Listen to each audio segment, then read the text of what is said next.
Hola, otra vez, gracias. Pues bueno,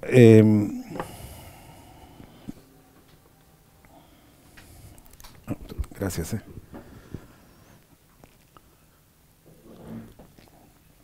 Bienvenidos al Polo Sur. Este, pues bueno, les quería preguntar, ¿hay algo de lo que ayer estuve diciendo que como que se les quedara volando y no cacharan o tuvieran dudas? Nada, nada. Bueno, hola, soy Salvador Tuache. Todo el mundo se presentó. ¿Tú cómo te llamas? Daniel Orejuela. Profesor de aquí. Ah, mucho gusto. Este, Pues bueno, ayer les platicaba varias cosas respecto a los mercados. Si por ahí les aparecen algunas dudas más específicas, porque si hay una parte como que no es tan divertida, pero que sí está bueno que sepan que son las cosas necesarias que pueden tener, porque que deben tener. Porque ayer hablábamos un poco más bien como de alguna manera, eh, pues ciertas recomendaciones que yo les daba de cómo abordar, ¿no?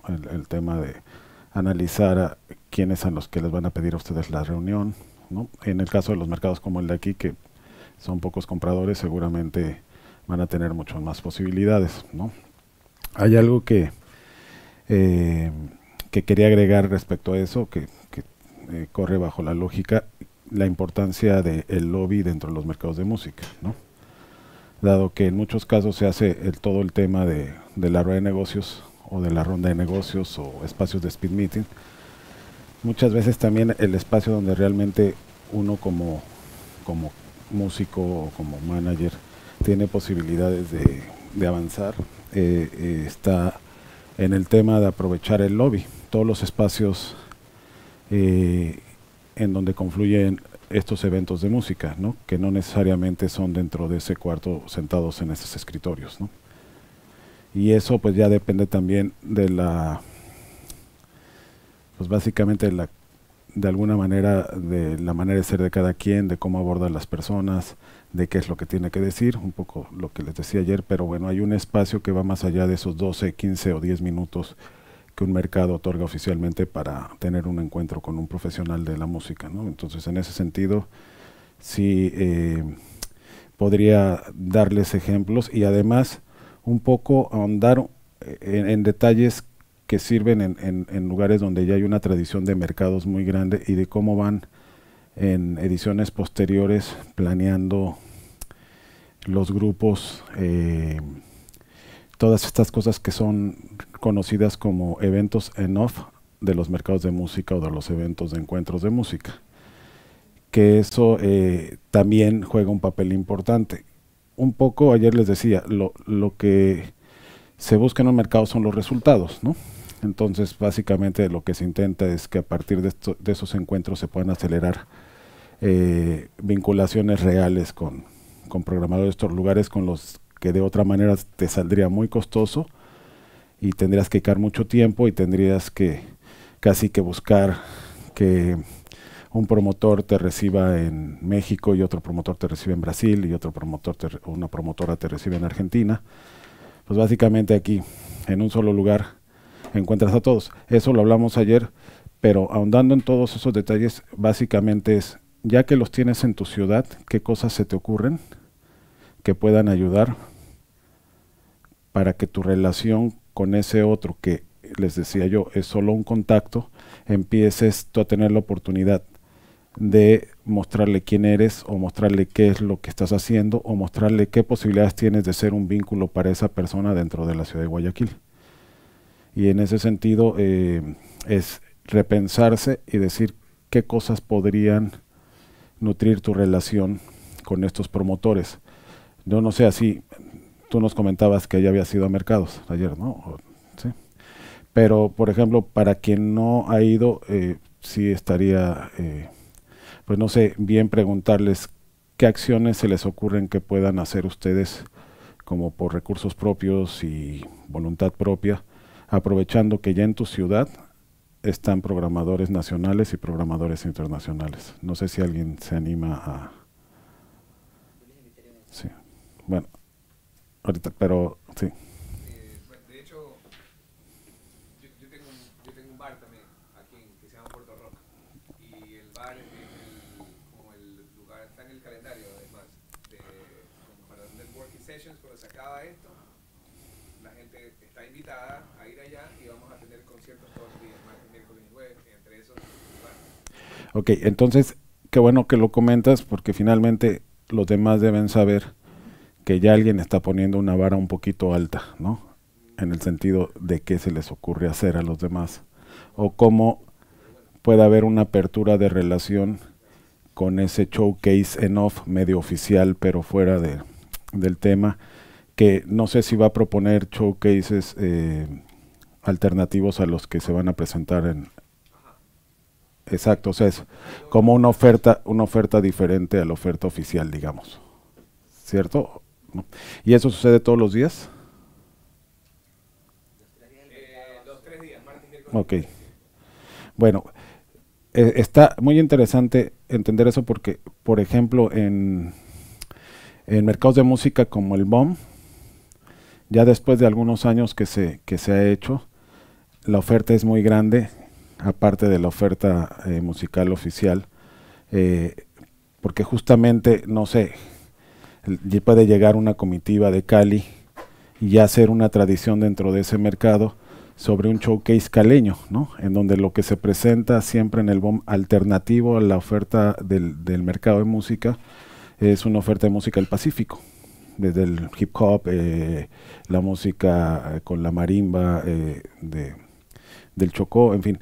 Eh, pero al mismo tiempo a veces a los programadores los ponen a elegir, porque está el showcase de los caleños y entre todos en el lobby decimos, cuando acabe esto, ¿a cuál van a ir?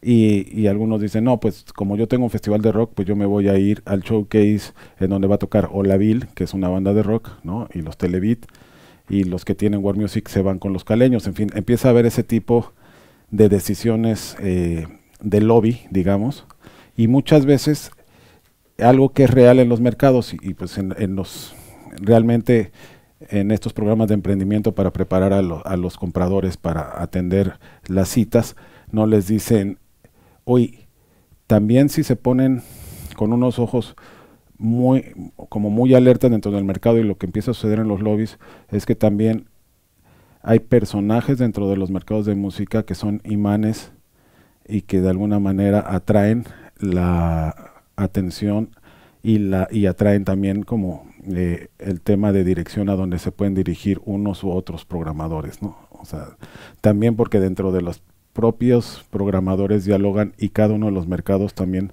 son una posibilidad de encuentro entre los profesionales de la música para ponerse al día, para también saber si entre ellos pueden hacer cosas, ¿no? Entonces, ustedes van a estar en medio de ese tipo de situaciones y a veces puede ser que ustedes mismos puedan plantear decisiones a los programadores. En este caso, tiene mucho que ver con que ustedes averigüen dentro de la oferta que está dando el mercado, cuáles son los perfiles de los artistas que van a presentarse, que ustedes puedan revisar cuál es el perfil de los programadores, como les decía ayer, revisar bien, averiguar, ver qué les gusta programar, qué les inquieta, cuáles son sus eventos o qué, o sea, porque yo hablando así a bote pronto, Womex es un mercado de música muy centrado en el world music, ¿no?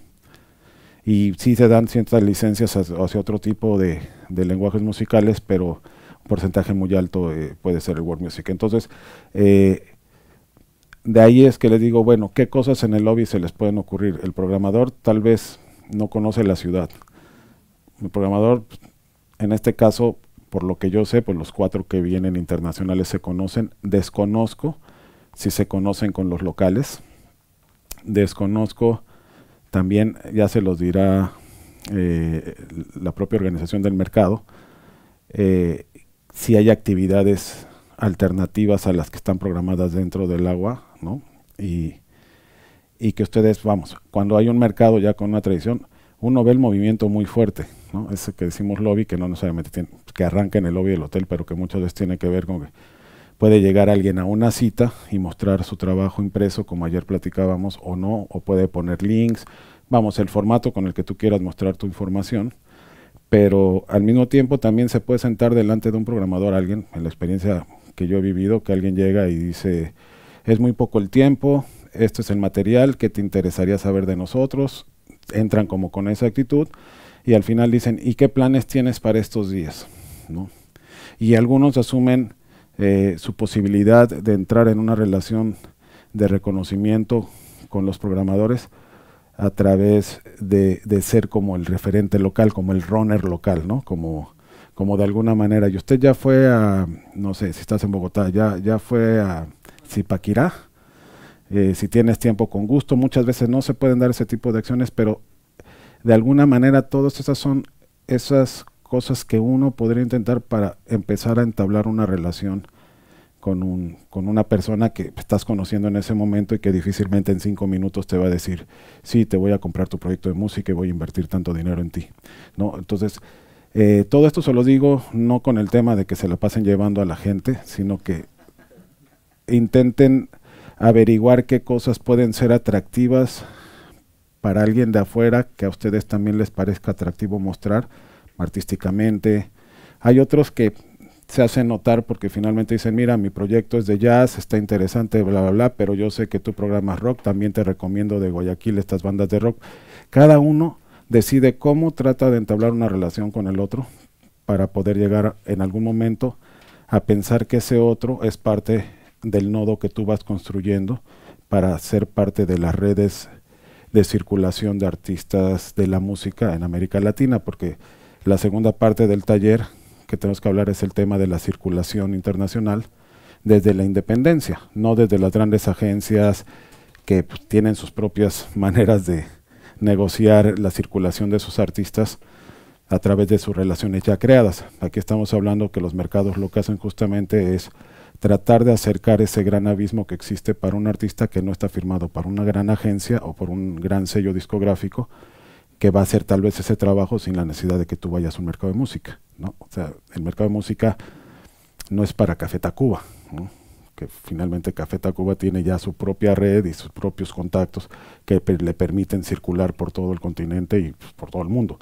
Esto está pensado para cómo hacemos que una banda de jazz de una ciudad pueda estar en contacto con profesionales de otros lados, se rompa ese intermediario que a veces está ahí y que tú a través de estos mercados accedas. Entonces, esa parte es como de alguna manera que la pueden ir entendiendo y se vayan imaginando. Como yo les decía, ahí la parte de los formatos que ustedes van a decidir, ¿no? Vamos, yo les podría platicar de cosas súper estrambóticas que a veces nos han entregado, ¿no? Y que algunas a veces puede ser hasta imposible llevarte, ¿no? Y algunas otras cosas muy sencillas como un juego de rol que nada tiene que ver con el proyecto de música, pero finalmente todo mundo en el lobby del hotel habló del juego de rol de la banda Niño Lobo de Uruguay, ¿no? Entonces, en ese sentido, pues, ustedes deciden. Hay programadores a los que les encantan las cosas raras y hay programadores que las odian, ¿no? O sea, hay programadores que dicen, yo no quiero llevarme un café con una descarga. Hay programadores que aman llegar a descargar música. Hay programadores que odian descargar música. Hay quienes tienen dónde, hay quienes no tienen dónde. Sí me explico, y ahí les decía, en mi caso yo tal vez no les explicaba una de las razones por las que me gustan los discos es porque soy coleccionista, pero la siguiente, y lo platicaba viniendo de almorzar hace rato con algunos amigos de aquí, amigos nuevos, que claro, hay gente de la industria que dice, ya no hagas CDs o ya no hagas vinilos porque ya nadie compra discos. Y les doy toda la razón, a medias, porque yo conozco bandas que todavía los discos físicos les representan una parte importante de su economía, ¿no? Así como vender camisetas. Básicamente les podría decir, hay grupos con los que yo trabajo, por ejemplo San Pascualito Rey, que es un grupo mexicano como de dark guapachoso, ¿no? Una cosa ahí muy mexicana pero muy tropical, que tienen fans muy fuertes. Entonces nosotros sabemos que cuando sale un nuevo disco, sus fans lo van a comprar y podemos hacer un tema muy, muy básico. ¿Bien? Un tema muy básico que tiene que ver con las multiplicaciones básicas que nos enseñaron en los primeros grados de la escuela. Es ¿cuánto es 800 por 10? ¿No? Entonces cuando saca la nota dice son $8,000 $8,000. que cuando le hiciste caso a aquel que te dijo que no servían los discos, pues claro, tal vez $8,000 a Vicente Fernández no le parecen atractivos y gana mucho más de las plataformas digitales. Pero tal vez para una banda de punk sí es bien importante incluso vender 300 discos de a $5 cuando producir un disco te cuesta $1. Entonces también esa ganancia exorbitante que la industria de la música tenía con la industria tradicional cuando te daban un 3% de regalías por cantar en un disco y así venían los contratos y ellos se ganaban el 497% de las ganancias, que suena raro porque las ganancias son un 100%, pero vamos, el 400% de lo que costaba un disco ellos se lo ganaban. Ahora es algo que tú puedes como artista independiente pensarlo dentro de tu economía. Esa es como una razón básica para un artista independiente, que no es lo mismo en recomendación si haces reggaetón y no tienes fans muy fieles y solamente la gente consume tu música en plataformas. Entonces tal vez ahí pues haces 500 discos y no los vendes, ¿no? Entonces depende, si ustedes empiezan a revisarlo, y seguro se los comenté ayer de pasada, las bandas de metal tienen muy pocas reproducciones respecto a la fidelidad de sus fans y de la venta de boletos respecto a los que hacen urbano, que tienen más reproducciones y venden menos discos a veces en los teatros, ¿no?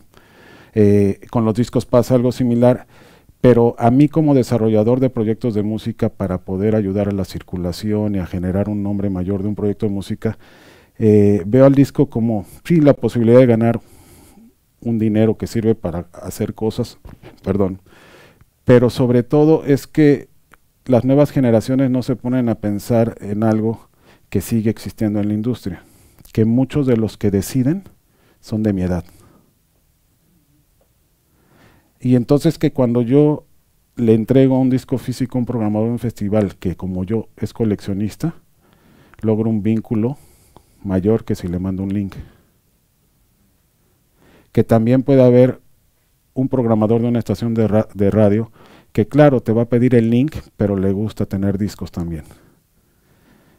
Y entonces cuando te empiezas a ver dices, bueno, el porcentaje de la gente que yo conozco que toma decisiones en la industria independiente, que nos puede ayudar a desarrollar un proyecto de música, no está esperando un disco tuyo, pero le encantan los discos. Y tú decides qué tanto vas sumando puntos para hacerte visible frente a este tipo de personas, ¿no? Ya es uno de los temas. En mi caso particular, yo les podría decir que para mí sigue siendo muy importante el formato físico, siendo un proyecto independiente y siendo rock más, ¿no? Entonces, bueno, ahí se los dejo de ese lado. No sé si hasta ahorita tienen como algún comentario. Sí, pues mira, yo a veces hago malas analogías, pero esas creo que luego sirven para tratar de entender que el negocio de la música es un negocio claramente muy humano y es clara y responde básicamente a cualquier relación, ¿no? Por eso también las relaciones públicas son demasiado importantes dentro de la industria de la música, ¿no? Si no tienes buenas relaciones públicas se dificulta todo. Entonces en ese sentido te diría, bueno, normalmente uno va midiendo qué tipo de relación quiere tener con el otro o cuál es la que busca tener con el otro, ¿no? O sea, no sé. En ejemplos muy normales, no nos conocemos, te veo en la calle y me dices, hola, me llamo Daniel. Y yo, ok, hola, me llamo Sal. En el dado caso incluso que nos contestemos caminando en la calle sin conocernos, ¿no? Y entonces dices, mira, es buena persona, me saludó, yo soy buena persona, lo saludé. ¿Qué le dirías después de eso? O sea, tienes la opción incluso de decirle, oye, ¿qué crees? No tengo dinero, préstame dinero y te lo pago mañana. Entonces, ¿cuál es el momento propicio, por ejemplo, desde tu punto de vista, para pedirle prestado dinero a alguien? Tiene que ser muy amigo tuyo, tienes que tener una relación de confianza, en fin, que cada uno podría estar pensando y diciendo, ¿qué se necesita para que yo a alguien le pida dinero prestado? ¿Y qué se necesita para que yo le preste dinero a alguien? Aunque no es una analogía completamente igual para la música, pero tiene mucho parecido y mucho sentido. En los mercados a veces sucede que por primera vez ves a un promotor y porque está sentado y se dedica a algo, sin conocerlo realmente, sin saber las cosas que le pueden interesar o cuál es incluso su personalidad, porque finalmente todos son personas con carácter y con personalidad de acuerdo a cómo se formó. Es como llegar y sin conocerlo decirle, hola, llévame a tocar a México.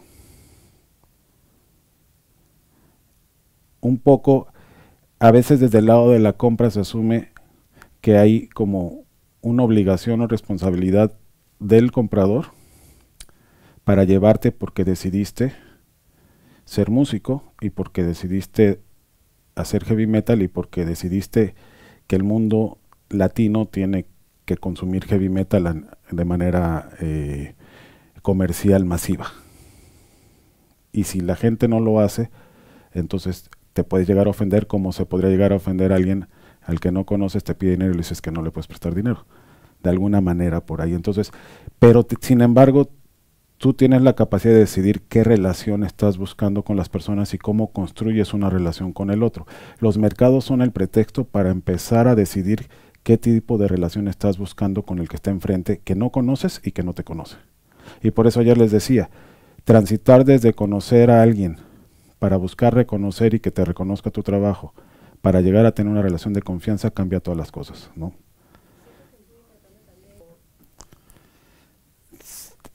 Sí, sí entiendo lo que me dices y de alguna manera sucede. Sucede a veces, sí sucede muchas veces, pero sobre todo creo que ayer yo les decía, los mercados de música cumplen una función que en esencia tenía que ver con las artes escénicas en un primer momento, para acercar a los grandes productores de teatro con las compañías de teatro, ¿no?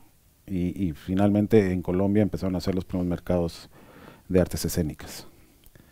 Y a partir de ver los resultados de eso dentro de todo ese mundo, se hace el traslado también a hacer mercados de la música. De hecho, había, o todavía debe haber, pero cada vez menos, los mercados de artes escénicas y música, ¿no?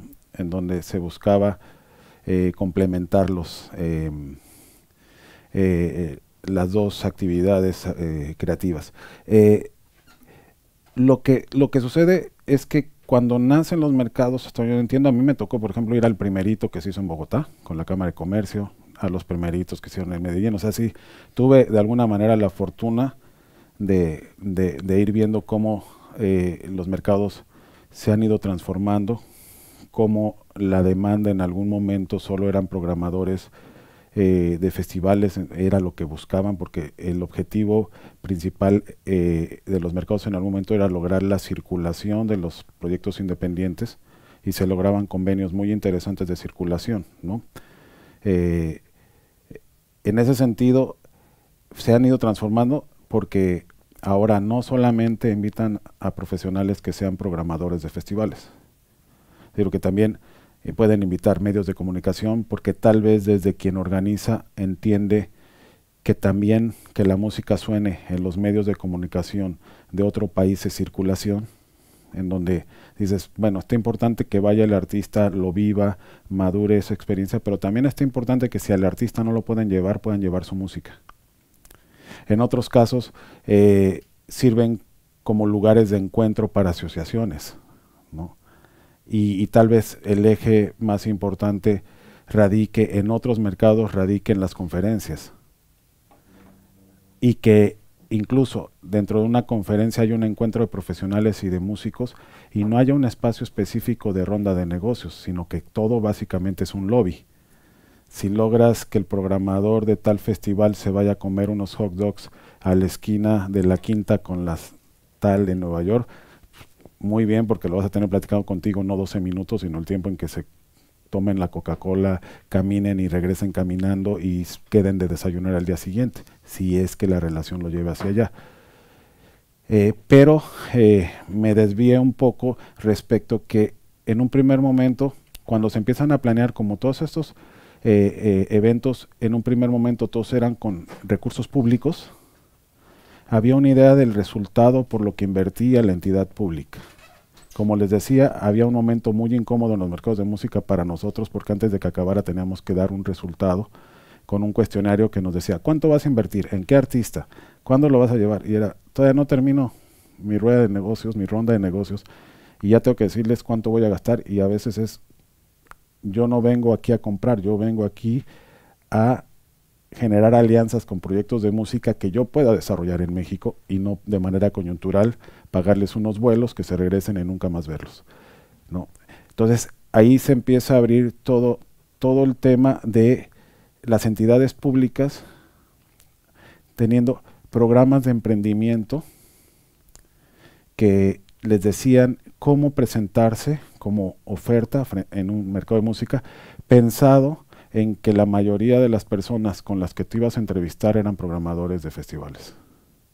Conforme fue avanzando, pues esos programas de emprendimiento que te decían qué formato utilizar, que era un curso básicamente que te decía, bueno, tu rider lo tienes que poner así, en el rider debes llevar este tipo de información, no confundas el press kit con tu rider, sin embargo haz tu carpeta donde separes toda la información, y entonces podrías enfrentarte a que un productor de música en vivo te dijera, bueno, ¿cómo es tu proyecto? ¿Tienes el input list de tu proyecto? No, bueno, hagamos el input list de tu proyecto. En el momento que me quieran interrumpir, si estoy diciendo algo y quisieran saber de qué hablo, pues me lo dicen. Y así empiezan a aparecer todo el tema de, bueno, el programa de emprendimiento te va a decir esa parte en donde dices, bueno, tienes que tener tu stage plot, tu input list, tienes que tener tu backline puesto, y todo eso es parte como del rider, ¿no? Y de eso muchos más se fueron hasta la situación incluso de poner el tema de cuánto costaba el show, ¿no? De cuántos viajan, de cómo es el rooming list, que es como la lista de cómo se acomodan los que viajan. Bueno, toda esa situación necesaria que tienes que tener cuando un promotor quiere comprar tu proyecto. Y en medio de todo eso, pues también te va a servir tener organizado, y no revuelto, pero dentro de la misma carpeta, un press kit, que es pues, el kit de prensa, ¿no? Tratar de dar dentro de una biografía que puedes poner dentro de ese press kit, toda la información como te convenga más de la historia que has tenido y la atención que los medios le han dado a tu proyecto, a través de las acciones que has hecho, como pueden ser presentaciones de discos, participación en festivales, en fin, todo lo que la gente puede lograr a nivel local o a nivel internacional, porque muchos artistas que se presentan en los mercados de música son artistas que ya han logrado cierto nivel de internacionalización, ¿no? Bueno, eso es una información que te la pidan o no te la pidan, de todas maneras deberías tener y vale la pena tener organizada. El tema muchas veces para un mercado de música, y yo ahí sí les puedo contar experiencias, es que, aunque mañana hablaré un poco más de eso, no es lo mismo la gestión que el booking. Entonces cuando tú vas a un mercado de música como booker y pones un fee a tu proyecto y pones todo ese tema de cosas, puede ser que el que está enfrente a ti tenga como un primer impedimento el que toda esa información se la des de primera mano, antes de que sea necesaria la pregunta, ¿no? Entonces tú debes saber cómo administras esa información y cómo la vas a presentar al otro, porque en mi caso,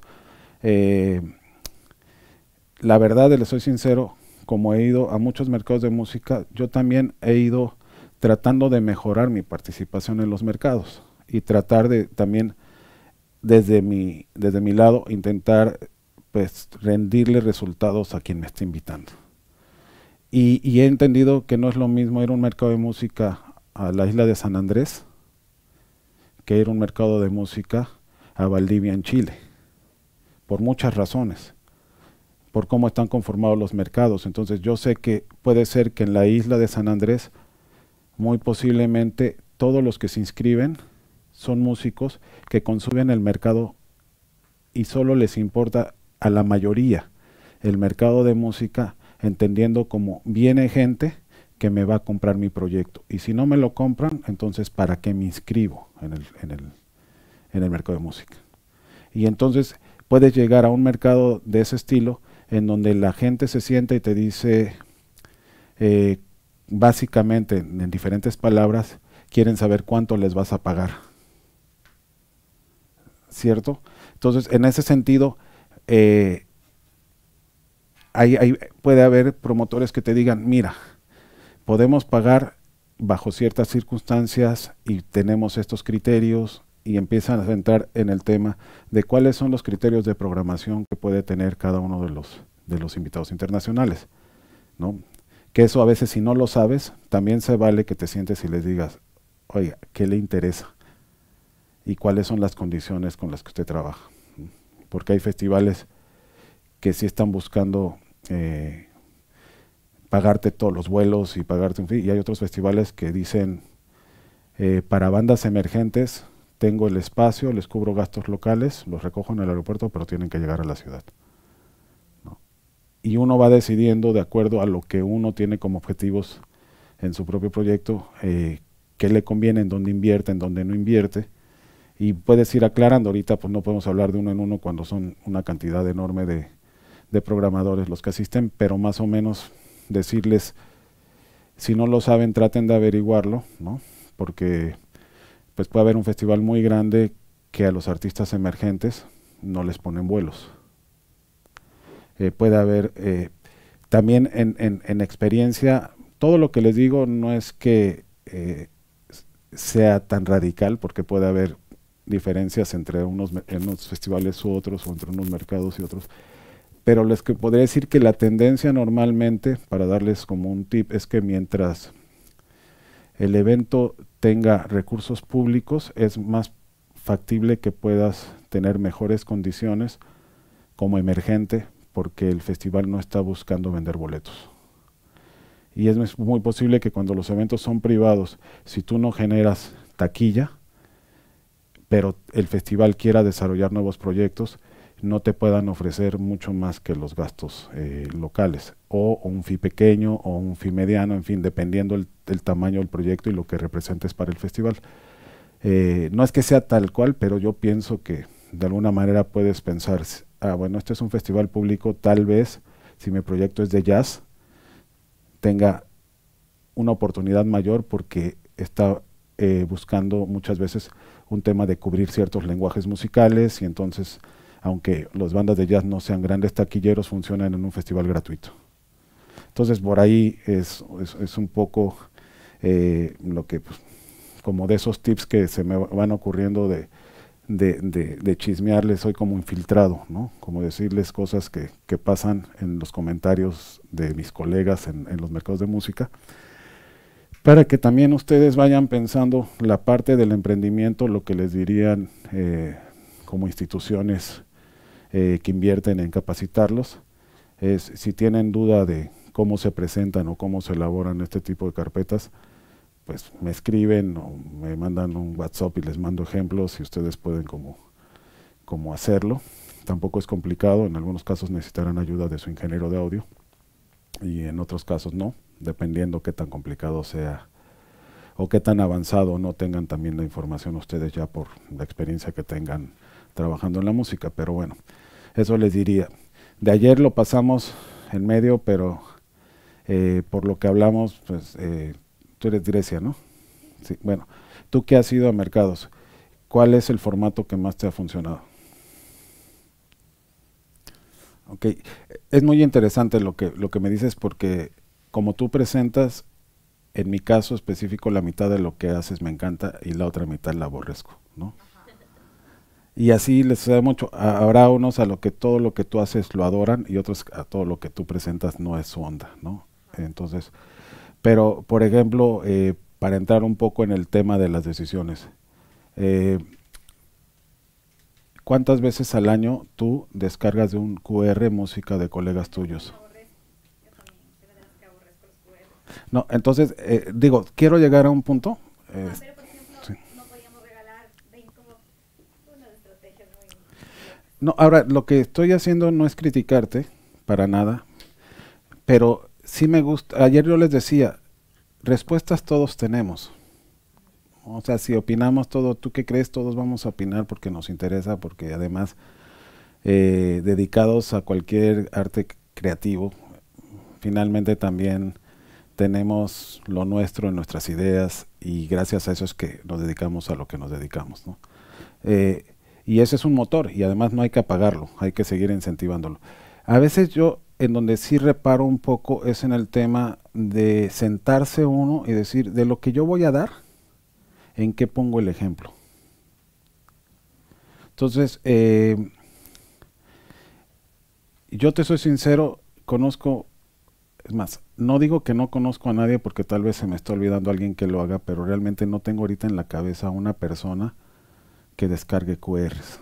Y la cantidad de bandas que invierten dinero en regalar tarjetas con QR es muy grande, ¿no? Entonces yo diría, bueno, no quiero decir que no lo hagan, solamente me sigo preguntando cuál es la razón por la que lo hacen de esa manera. A mí me gusta pensar muchas veces que cada quien decide el formato, tal vez el tema de presentar la computadora, abrirla. Yo he platicado mucho esto con muchos programadores y me parece que es algo muy interesante porque hay un porcentaje muy alto de personas que le gusta que los músicos les pongan unos audífonos y les hagan escuchar y ver un video, ¿no? Y hay otros que no les gusta porque finalmente también pues algunos somos como obsesivos compulsivos, ¿no? Y hay otros que, como saben que van a enfrentar eso, llevan sus propios audífonos, ¿no? Y lo hacen con todo el gusto. Entonces, a mí, por ejemplo, que tengo que darte mi opinión, a mí me parece muy buena idea. El tema es que a mí, en general, no me parece el ambiente propicio para yo escuchar por primera vez la música de alguien. Porque en medio de todo ese rollo que parecería a veces, tú que has ido a un mercado grande que es circular, pues parece la bolsa de valores, o sea, 12 minutos, rin, al que sigue y salen corriendo y chocan y se sientan y ya, y llega la gente como sargentos a decir, les queda un minuto, vayan cerrando. Entonces, en medio de ese ambiente, yo digo, no te conozco, dime qué haces, cómo trabajas, déjame tu contacto, este es el mío, y casi que eso alcanza para esos 12 minutos, y depende del otro, que es el músico o su manager, que me contacte después. Porque ahí yo, por mi forma de trabajo y mi propio temperamento, difícilmente voy a tomar una decisión. Y a veces prefiero que me des la oportunidad de ir a mi casa en un ambiente propicio para poder sí realmente saber qué es el proyecto de alguien y no llevarme una primera impresión que puede ser equivocada. Pero eso es por cómo escucho la música, ¿no? Estos son solo ejemplos, ¿no? No estoy diciendo que hagan uno, sino que decidan lo que mejor creen de lo que están haciendo, que traten de leer al otro y que digan, bueno, él tiene cara de que sí le gusta el rock y trae un penacho ahí y es un programador que es punk y si le muestro mi video de punk con un pogo gigantesco, tal vez no necesita sentarse en la sala de su casa con audífonos cómodamente a escuchar la música. No sé si me explico, es un tema pues de percepción de ustedes respecto al otro. Por eso yo les decía, es bien importante, no lo que ustedes tienen que decir, sino lo que pueden saber del que está enfrente de ustedes para que sepan qué es lo que pueden decir, ¿no?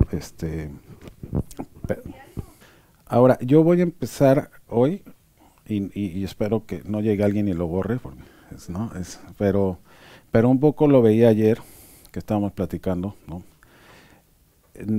Pues que básicamente, pues creo que podemos redundar en el tema de qué decisiones vas a tomar, ¿no?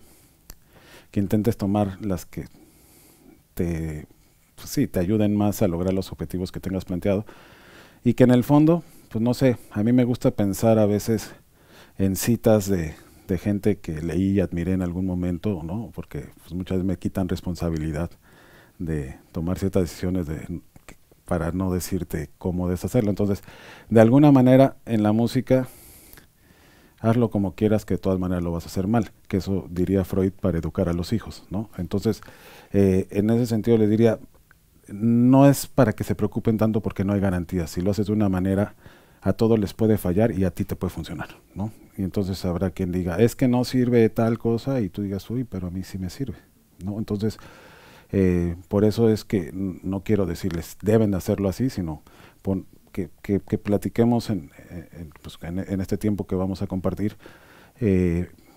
pues cosas que uno se va a encontrar en los mercados, de gente a que le han funcionado cosas, otros que no les han funcionado. Ayer les platicaba, el tipo que se averiguó que yo le iba al Toluca y así me abordó, pues nunca se me olvidó y se volvió mi amigo.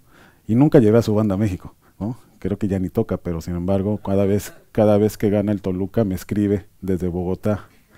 Entonces, bueno, tampoco les digo que sepan a qué equipo le va el otro, los va a hacer que los lleven, pero sí seguramente pueden empezar una amistad, ¿no? Si eso quisieran. Pero en ese sentido, a mí, pues no me ha gustado hablarles pues de lo que hago todo el tiempo, pero básicamente todo lo que hago tiene que girar alrededor de un trabajo de colaboración en red. Y eso sí es una cosa que todo el tiempo le insisto, porque para mí es un método de trabajo cuando eres independiente. Hay gente que te va a decir, yo no necesité un trabajo en red para tener mucho éxito, y claro que tiene la razón, ¿no? Pero yo sí necesité del otro para poder hacer lo que yo hago, y lo sigo haciendo y lo seguiré haciendo. Y en la pandemia, si no hubiera tenido un trabajo de colaboración previo, no sé de qué hubiera vivido, ¿no? Entonces, en ese sentido, pues cada vez les digo más, es una opción, ¿no? En ningún momento les diría, si no lo hacen así no les va a funcionar, pero creería que es una herramienta más que puede tener, y que simplemente, además, yo no sabía que lo hacíamos. El contexto respecto a esto tiene que ver con tener una disquera de músicos. Un poco platiqué en la reunión, en una charla en la mañana, que pues básicamente Intolerancia se funda en 1993, que es la disquera que soy como pues codueño, ¿no? Y director, pero de mí mismo, porque a veces no tenemos empleados y entonces soy mi propio director. Perdón, pero me río porque a veces sí es medio esquizofrénica la relación que mantengo con Intolerancia, ¿no? Pero lo que es un hecho es que Intolerancia existe desde 1993, porque unos músicos incomprendidos, que es la banda de mi socio, firmó con Sony Music, pero ellos tocaban progresivo. Y evidentemente tocaron y no pasó absolutamente nada. Y entonces ellos, todavía muy jóvenes, pues cuando firman, pensaban que era importante que una banda de rock progresivo estuviera en una transnacional en México. E incluso llegaron a pensar como un grupo de rock en español tocando progresivo en sencillos de radio, ¿no? Que pues, es rarísimo en México un sencillo de radio para una banda de rock progresivo. Entonces, la historia se resume en que muy rápido tanto Sony como ellos se dan cuenta que esa relación no llevaba a ningún lado, ¿no? Y en un momento donde todos los grupos que nosotros conocíamos, en ese tiempo yo también era un músico en activo, todos decíamos, qué tragedia, ya viste al grupo de tal amigo, le dieron su carta de retiro de la disquera, y era como, que te dieran tu carta de retiro era, ¡fum!, estás muerto, dedícate a otra cosa, no vas a poder hacer algo en la música.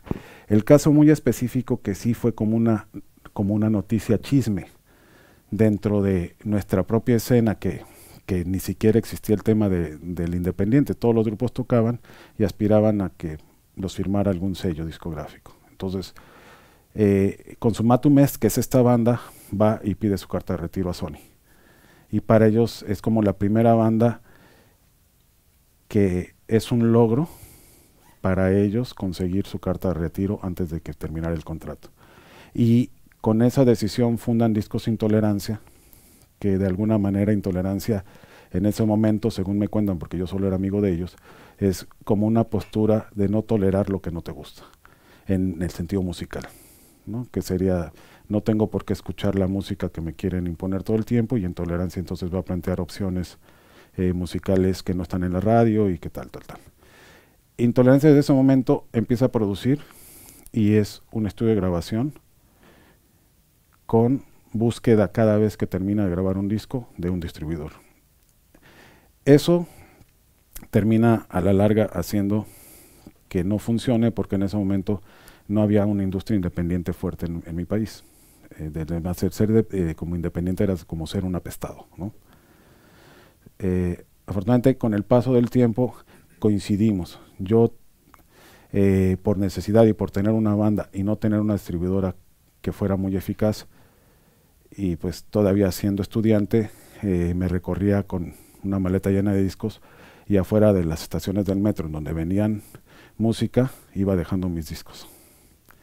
Y logré tener una red de distribución de discos afuera del transporte público, en donde además salías del metro y sonaban durísimo, ¿no? Entonces era un sueño salir del metro y escuchar a tu banda haciendo ruido en la calle. Gracias a eso es que otros colegas empezaron a decir, oye, tú también te puedes llevar mis discos ahí afuera del metro, tal. Y mi relación con Intolerancia tiene que ver con que por esa situación y por ser músico en activo y haber sacado mis discos, fui firmado por una disquera para desarrollar talento. Y de ahí muy pronto dije, ¿para qué trabajo para alguien más? Porque me di cuenta muy claramente que a mí me pagaban el 10% de lo que yo producía y que en el momento que produjera menos me iban a correr. Entonces fue como, me voy antes de que me corran, me asocio con Jerry y ahí es que se genera el tema para Intolerancia de ponernos de acuerdo en firmar bandas, grabarlas y no ser dueños de los máster, ¿no? Que lo platicaba hace rato.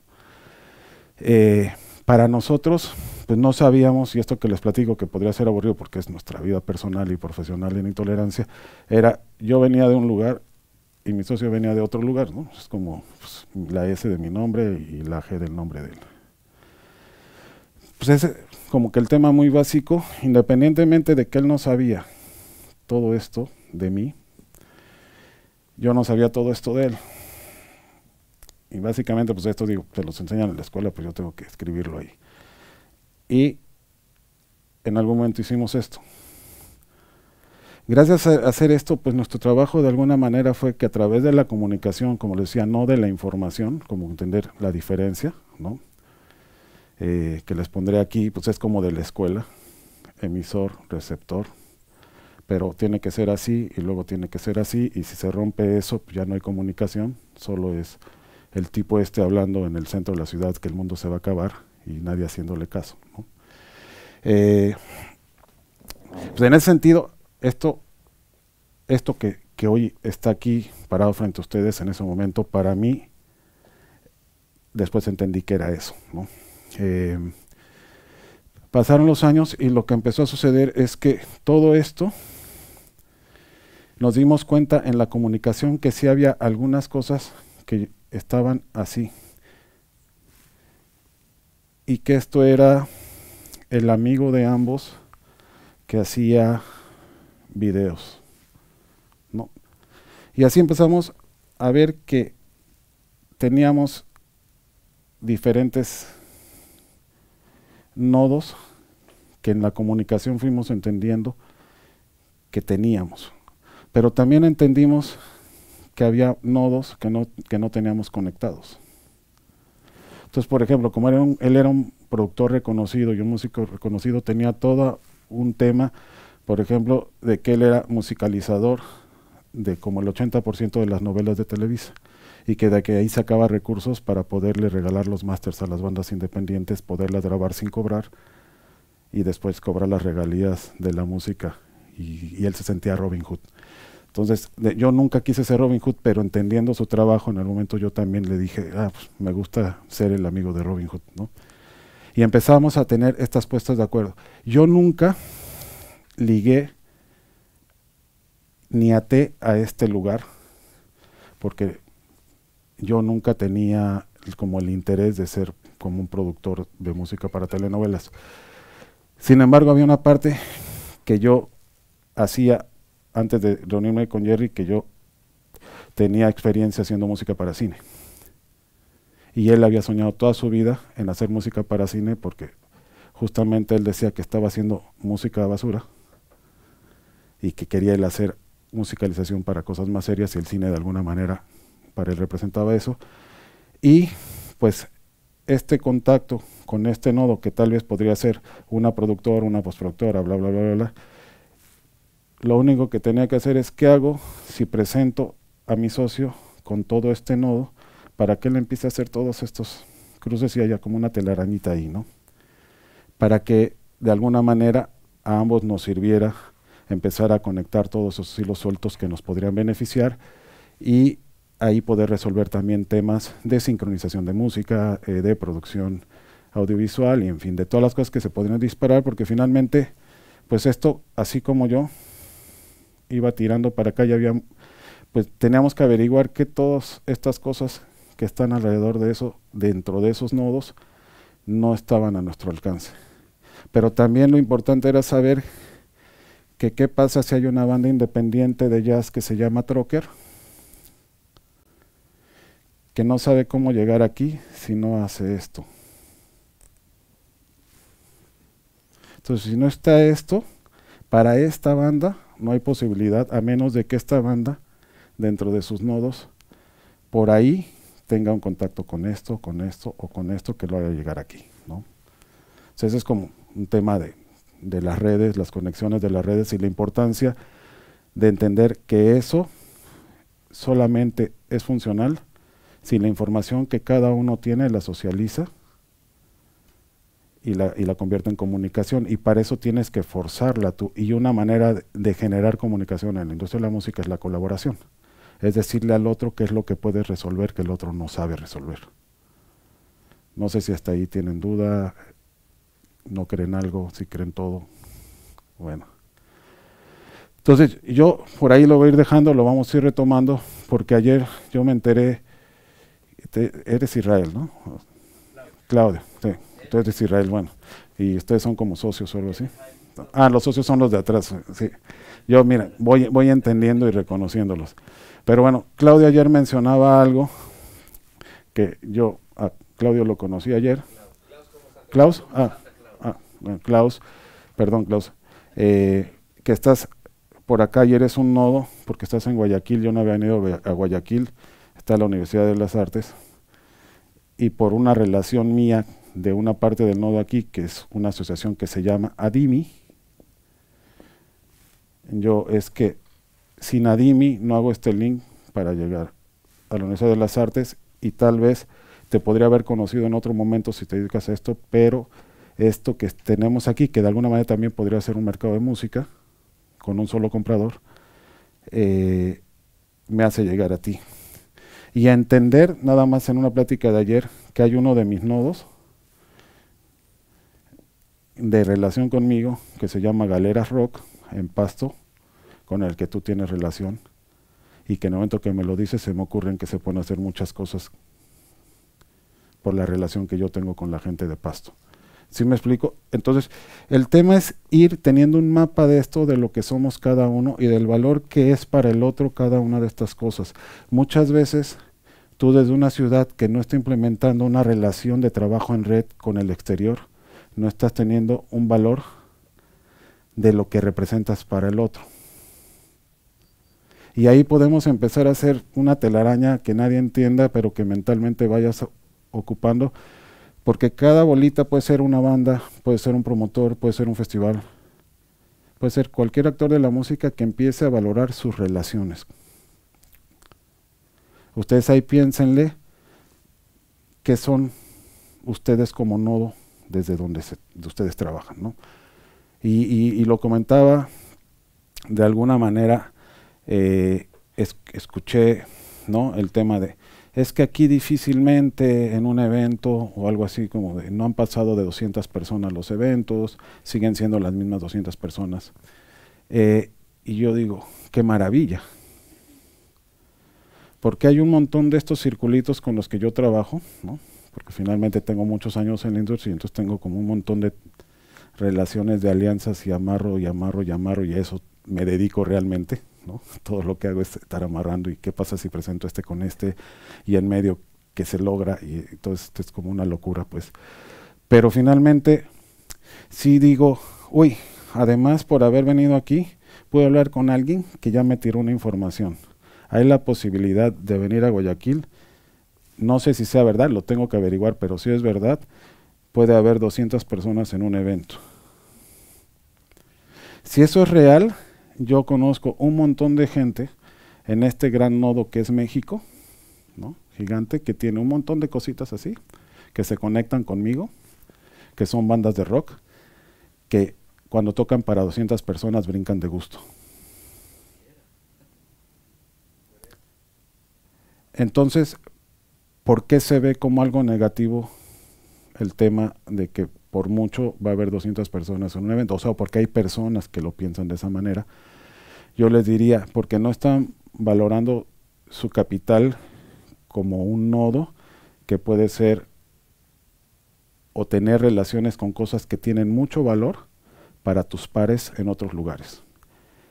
Y lo comento porque finalmente la internacionalización de los proyectos de música independiente están circulando a través de todas estas conexiones, ¿no? Un poco como les decía, Trocker llegó al cine a través de una red construida, pero también dentro de estos eventos, esto que está aquí, que ya es el centro de la relación entre Jerry y yo, que es Discos Sin Tolerancia, nos sirve a ambos, porque estamos conectados a esto, a que esto nos sirva para como un nodo que se llama Discos Sin Tolerancia, conecte con muchas cosas, con el Circular, con el BOM, con la Universidad de las Artes, con el Vive Latino, con el Rock al Parque, con Octavio Arbeláez, que es un gran gestor cultural colombiano, y así podría empezar a hacer una lista de un montón de cosas que a nosotros nos han acercado con una fundación que nos encarga hacer contenidos audiovisuales, en fin. Se puede seguir y, que decir, ¿qué es lo que pasa con esto? Que cuando una red funciona muchas veces, si tú tienes el interés de hacer esto, muchas veces el beneficio que tú tienes de hacerlo es que yo les podría decir que una de las cosas muy importantes para lo que yo hago se llama Doctor Crápula, ¿no? Que es una banda de Colombia. Ni siquiera ellos saben que de última yo sé que si estoy aquí es gracias a ellos. Y ustedes no lo saben, la Universidad de las Artes no lo sabe, ellos no lo saben, pero yo sí. Y sé por qué, y sé cómo, y sé cómo se recorrió todo el camino durante muchos años para que yo pueda estar hablando con ustedes gracias a una cosa que si yo no hacía con ellos, si sucedía, iba a suceder de una manera diferente. Casi como el efecto mariposa, suena medio raro, ¿no? Pero de alguna manera ir teniendo la conciencia de este tipo de relaciones permite algo que en la mañana comentaba, que tiene que ver con que hay que buscar que nuestras escenas y nuestros proyectos dejen la adolescencia y empiecen a tomar decisiones no desde la adolescencia, sino de alguna manera desde la adultez. Desde la adultez entendida como asumir ciertas responsabilidades de resolver ciertos problemas sin depender de las decisiones de un padre, que en este caso pueden ser las disqueras, pueden ser las radios, pueden ser todas estas cosas de las que el músico históricamente ha dependido para poder hacer las cosas, ¿no? Entonces, cuando eres independiente, tienes que responsabilizarte porque el primer gran peso encima tuyo como independiente es la paternidad, es ser huérfano y seguir queriendo a un padre que te dé todo lo que estás deseando porque te lo mereces porque haces música. Y en ese sentido, las redes de trabajo te permiten ir entendiendo el tipo de acciones y responsabilidades que vas a tener que ir asumiendo y los tipos de problemas que vas a ir resolviendo a partir de tu propia capacidad dentro de la generación de una red de salud. Entonces, bueno, hasta ahí, duda, pregunta, comentario, debate. Si lo vas entendiendo y construyendo, pues vas a ir entendiendo cuáles son tus relaciones, cuáles son compartidas con gente de tu gremio y con tus pares, y se pueden empezar a plantear proyectos en común, que básicamente eso es a veces lo que necesitamos que suceda. Yo, en el caso como de nosotros que les platico como esto que ya nadie va a entender, y qué bueno que nadie lo entienda, en el sentido de qué significa cada cosa, lo que sí les puedo decir es que nosotros no sabíamos esto, ni sabíamos cómo llamarlo, ni hacíamos telarañas ni nada, solo hacíamos en la vida, ¿no? Conocíamos a alguien y nos decían, oye, ¿conoces al de no sé qué? Sí, claro, es él. Oye, mira, te presento con este. Podíamos grabar discos, pues lo hacíamos. No podíamos grabar discos, decíamos, no podemos. En fin, empezamos a tener nuestras propias relaciones. Teníamos tal vez una relación muy fuerte con la escena de jazz de la Ciudad de México, ¿no? Pero con un sector, no con todos los yaceros de la ciudad. En fin, se empezaron a crear nuestras relaciones como Discos Sin Tolerancia. Por nuestras relaciones con Discos Sin Tolerancia teníamos una relación con un investigador mexicano que se llama Julián Goodside, que se mete mucho a investigaciones sonoras, con todo un equipo que conocemos a través de él, y es a través de un proyecto de Néstor García Canclini, que en uno de sus libros que se llama Jóvenes y Culturas Urbanas, nos dedica dos capítulos por una investigación que ese equipo de investigadores hace sobre Discos Sin Tolerancia, y ahí fue donde entendimos eso que veníamos haciendo, cómo lo interpretaban ellos desde la generación de redes, y qué es lo que nombraban que hacíamos, y ahí fue cuando dijimos, como en nuestro muy mexicana manera de decir, era como te cae, ¿no? Que hacemos todo eso y no sabíamos. Y eso nos ayudó también para poder ir entendiendo e ir nombrando las cosas que estábamos haciendo para poderlas poner en los lugares que necesitábamos para tomar decisiones, ¿no? Entonces, básicamente no cambió lo que hacíamos, sí lo ayudó a que lo potencializáramos, y eso coincidió con nuestra incursión como mucho más fuerte en los mercados de música, pero entendiendo que lo que estábamos haciendo nosotros para construir cosas era el tema colaborativo, ¿no? Era un tema como básicamente una manera de tener, como una manera de pensar y de actuar dentro del mercado de música, ¿no? Y que a veces con nuestros artistas lo transmitimos, ¿no? Justo que tiene que ver con lo que tú comentabas, ¿no? De alguna manera tomar una postura de tratar de comunicarte con el otro de una manera genuina, de saber que si te comunicas de una manera genuina con el otro, si no escuchó tu música en los 10 minutos que tuvo, pero si te comunicaste con él, tienes unas posibilidades muy grandes de que te escuche, ¿no? Y que no va a cambiar nada si lo escucha en esos 10 minutos o en la noche o cuando regrese a su casa o un mes después, ¿no? Ese es un poco el tema. Entonces yo les diría, pues el formato lo deciden, pero les recomendaría mucho que se centren en el tema real de comunicación, ¿no? De que el otro sepa que para ustedes también es importante lo que el otro piensa, que para ustedes es importante saber cómo trabaja el otro, y que para ustedes es importante no imponer todo lo que son encima de alguien que a lo mejor lo que busca es una alianza, ¿no? Entonces, esa es como una recomendación.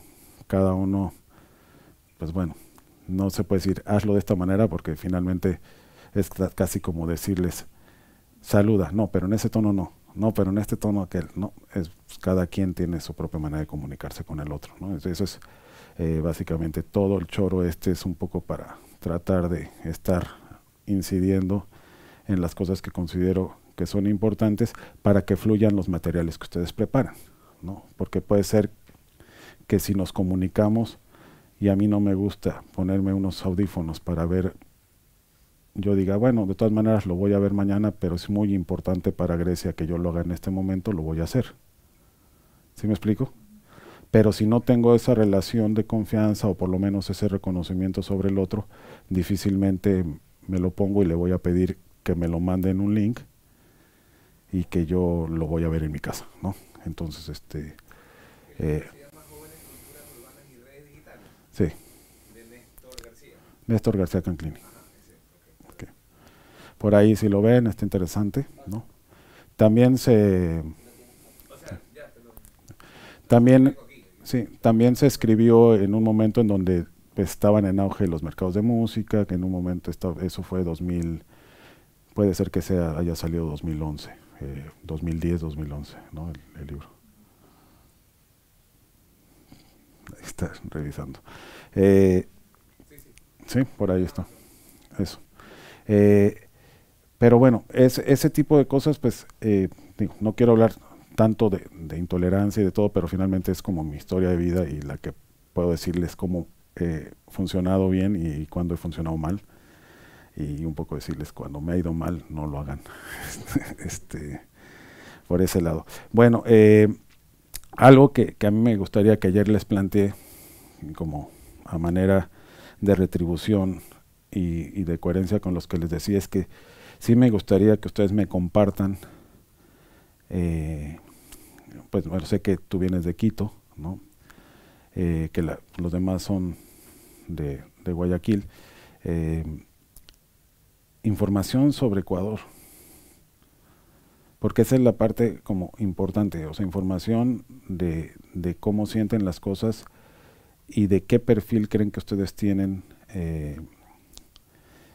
representando la música ecuatoriana o representando algún área del arte de Ecuador o de Guayaquil o de donde son, porque creo que esa es una parte muy importante para arrancar con el tema de internacionalización. O sea, un poco ayer les decía cuáles son sus pares en los lugares a donde les gustaría internacionalizarse, pero también ustedes, si les preguntara cuáles son las 5 bandas independientes más importantes de Ecuador. ¿Importantes en qué sentido? ¿Más populares?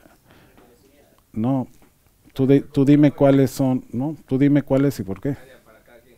Pues, cuáles y por qué, ¿no? O sea, finalmente la lista puede ser muy grande porque van a tener diferencias, pero es un hecho que deberían cada uno tener un mapa de cuáles son sus referentes. O sea, si por ejemplo tú vas a México y en la radio de rock te preguntan, oye, ¿qué bandas ecuatorianas nos recomiendas a nuestros escuchas? Porque a veces no lo sabemos. Y si no lo sabemos, si ustedes no nos lo dicen, pues a nadie le interesó. Y cuando haya una oportunidad para bandas de rock del Ecuador, nadie va a saber cuál. Y en eso sí, en otros países se ha trabajado muchísimo a través de los mercados y a través de sus comunicaciones, ¿no? Y a través de sus propios músicos. Un ejemplo que les puedo decir que está aquí, ¿no? Que es Dr. Crápula. La primera vez que fue a México tuvo una entrevista en la radio. Les dijeron que si podían mandar 3 canciones para que las pusieran, y ellos decidieron poner 2 canciones de su banda y una canción de Belandia y La Tigra, que es un colega de ellos, y básicamente era porque ellos tenían muy claro que les servía muchísimo mandar el mensaje al público de México que había más bandas interesantes de rock en Colombia, ¿no? Más allá de las que ya conocíamos los mexicanos. Entonces, a veces, yo les soy sincero, hablaba con un colega en Bolivia y le decía, es bien importante que nos comuniquen desde donde están todos los que puedan informarnos qué artistas bolivianos nos recomiendan, o por lo menos qué artistas bolivianos me recomienda ese colega boliviano que conocí en un mercado de música en Uruguay. Y le dije, hermano, me gustaría porque sé muy poco de Bolivia. Y hablando de Ecuador, yo les diría, pues conozco algunas bandas de Ecuador y mis referentes sobre las bandas de Ecuador, pues tengo claros por dónde vinieron, ¿no? Pero no tengo referentes de Guayaquil. Y en ese sentido es mi culpa, pero también del tema de la comunicación rota, que tampoco está saliendo una emisión desde Guayaquil hacia, por lo menos, hacia las estructuras que yo estoy cerca, que en teoría me preguntaba la gente, oye, ¿y qué bandas son de Guayaquil? ¿No? O sea, amigos que sabían que yo iba a venir.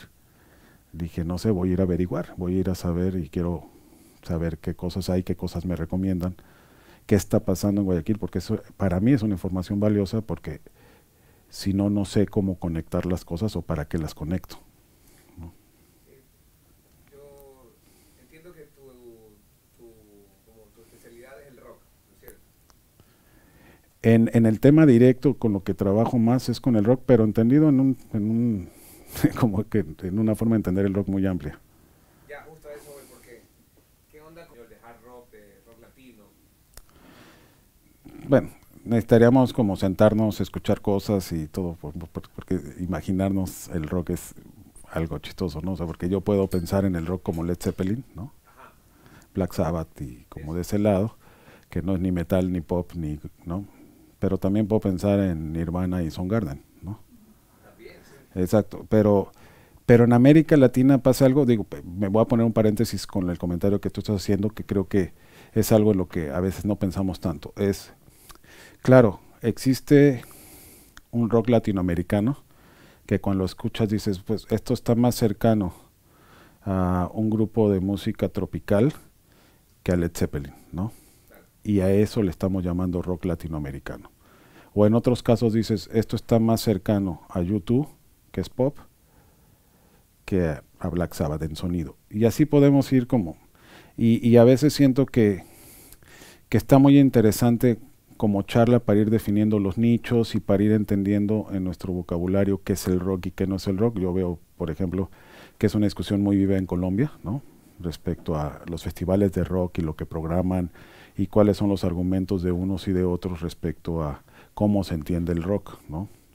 Digamos, en México nosotros tenemos, si dices las bandas como más importantes en cuanto a convocatoria del lado del rock, pues la mayoría te va a decir Café Tacuba, Caifanes, el Tri.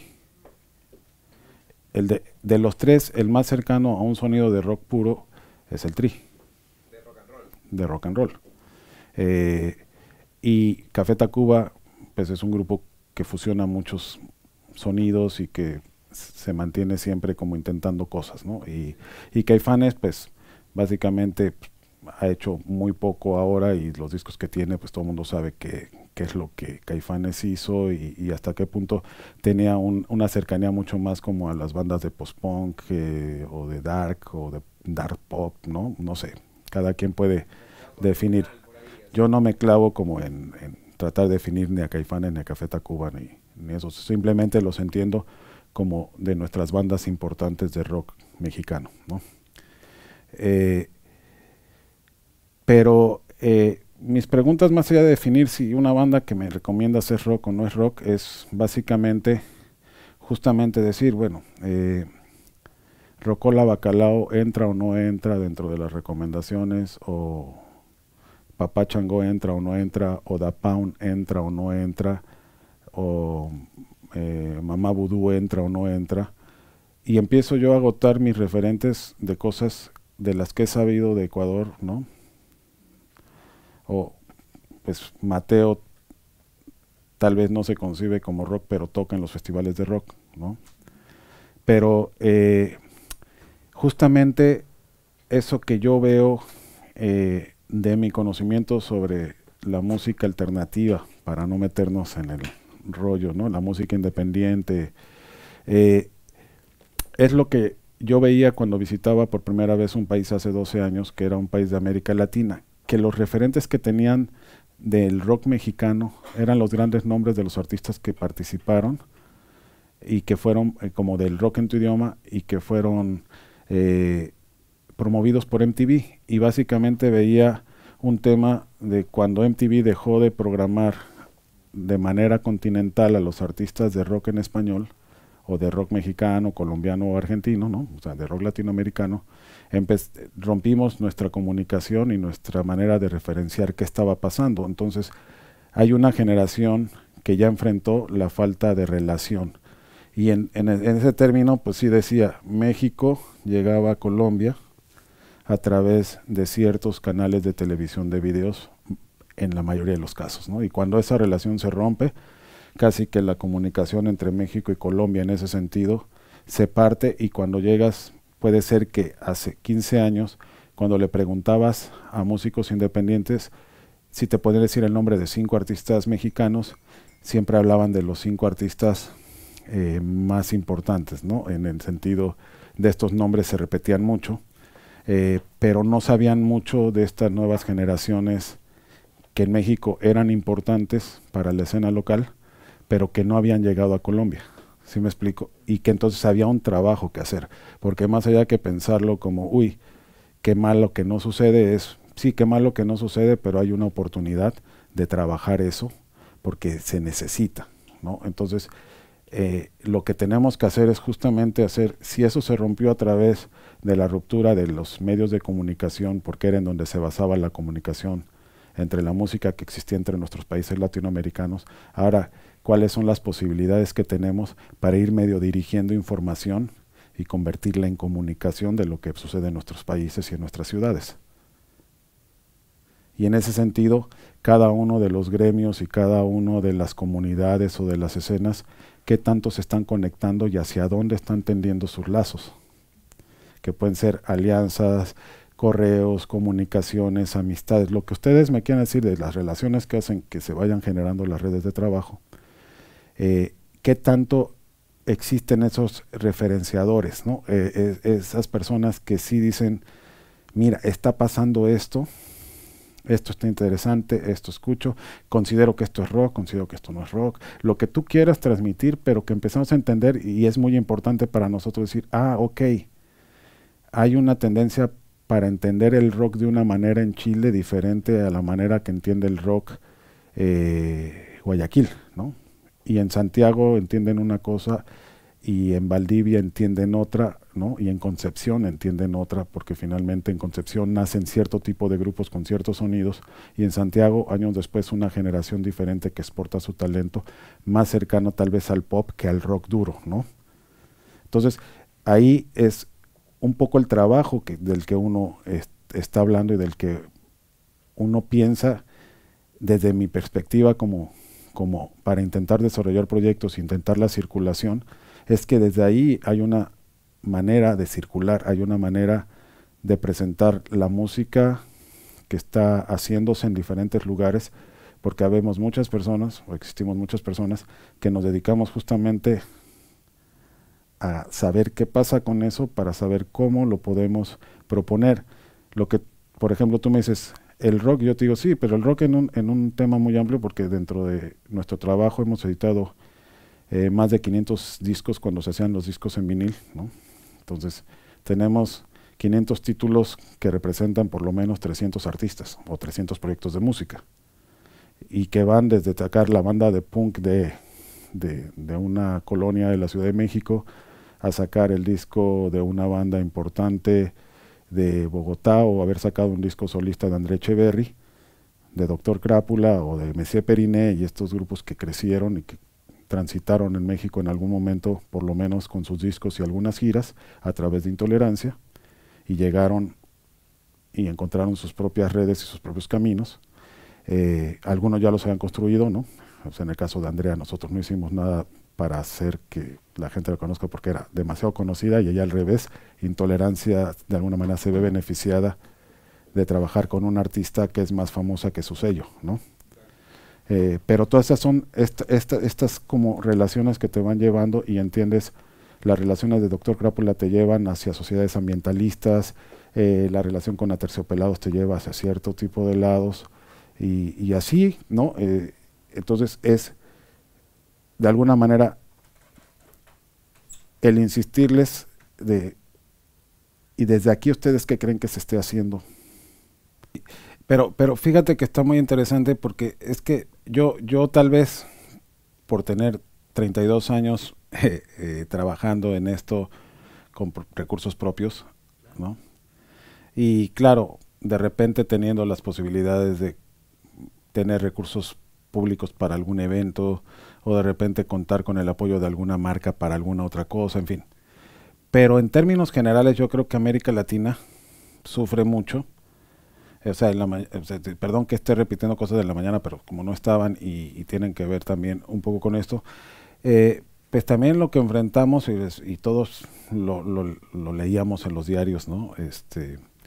El tema de que fuimos los primeros que suspendieron en la pandemia y los últimos que regresamos a actividades más o menos normales, ¿no? O sea, todavía hay lugares donde ni siquiera llegamos al 100% de lo que había antes, ¿no? Pero sin embargo, yo a veces sentía una culpa que no debía sentir, porque pues para ciertas cosas de la música la pandemia generó situaciones propicias de desarrollo, ¿no? Sobre todo pues en el tema de entender la virtualidad, y en el tema de entender el tema de las comunicaciones y del valor que tiene cómo nos inventamos, o cómo nos adaptamos, mejor dicho, porque también hablar de nos inventamos es muy pretencioso, pero por lo menos cómo nos adaptamos a una situación de la presencialidad de los conciertos en vivo se había suspendido, ¿no? O sea, en términos personales es algo que enfrenté junto con muchos colegas, ¿no? El tema de, aquí no es un gobierno, ¿no? Aquí son todos los gobiernos del mundo, aquí es una entidad que por lo menos me están diciendo que no responde ni a políticas de salud, ni responde a nada. Tiene una independencia de todo lo que nosotros teníamos relación, que era como un virus nuevo, ¿no? Y que dependiendo la situación de cada país, nos metieron el miedo que nos querían meter a cada uno, dependiendo incluso también pasando por cuestiones políticas. Sin embargo, lo que trato de decir con todo esto es que también a muchos nos sometió a una pregunta. ¿Será posible que el valor de un gremio radica solamente en presentarte en vivo frente a la gente? Y entendiendo la importancia que es la música en vivo y entendiendo la cantidad de gente que lleva recursos a sus casas gracias a que existe conciertos en vivo y presenciales, también nos enfrentamos a un tema que creo que fue evidente para todos, que es los músicos no van a dejar de hacer canciones, no van a descansar en la posibilidad de intentar hacer llegar su música a la gente, y además enfrentamos una situación también que fue propicia para algunos sectores de la música, que tenía que ver con que en muchos casos los pocos recursos que tenías como familiar para ir al cine o para ir a un concierto o para ir a un restaurante, por un periodo de meses por lo menos, en casi todos los países, se vio suspendida, y entonces la gente empezó a comprar libros, discos, DVDs, Blu-rays, ¿sabes? Y empezó a invertir dinero en equipos, ¿no? Para reproducir los consumibles o de la música o en general del entretenimiento, ¿no? Y en ese sentido, pues hubo quien se repensó y empezó a tomar decisiones respecto a qué hacer con esa realidad que esperábamos fuera momentánea, ¿no? Y hay muchos casos para explicar cómo muchos pudieron de alguna manera entender que pese a que las formas de gobierno generalmente casi que en todo el mundo estaba relegando al arte y a la cultura a una crisis enorme, al mismo tiempo, y lo hemos oído y parecería un cliché, pues el arte salvó a la humanidad de enloquecer dentro de sus casas, ¿no? Y en ese sentido también muchos revaloramos la importancia de lo que hacemos. O sea, también entendimos que de una u otra manera, en el formato que sea, somos de alguna manera transformadores, todos ponemos nuestro granito de arena para que la sociedad, incluso en un momento de crisis, tenga momentos que les alivien el alma, ¿no? O lo que ustedes quieran llamar al interior de las personas, ¿no? Su espíritu, su ánimo, o lo que sea. Entonces, en ese sentido, creo que hay un tema de revisión, porque parecería también que nosotros como creadores independientes pudimos en muchos casos, bueno, aquí estamos y seguimos haciéndolo, tal vez todos con la certidumbre de que pase lo que pase, vamos a seguir haciendo lo que hacemos desde diferentes lugares, y llegamos mucho a esa convicción porque también casi que de manera involuntaria estamos entrenados a sobrevivir en la crisis, ¿no? O sea, había otros sectores que no estaban preparados a la crisis que enfrentamos en la pandemia, y de alguna manera pues hubo mucha gente en el sector de la cultura que sobrevivió, ¿no? Y que sobrevivió en la emergencia, y también claramente hubo sectores muy golpeados. No estoy, o sea, habrá gente que dice, ¿de qué me estás hablando? O sea, yo soy ingeniero de audio en vivo y no hubo conciertos 2 años y tuve que vivir haciendo otras cosas, y tengo amigos que tuvieron que diversificar sus actividades para poder sobrellevar la pandemia.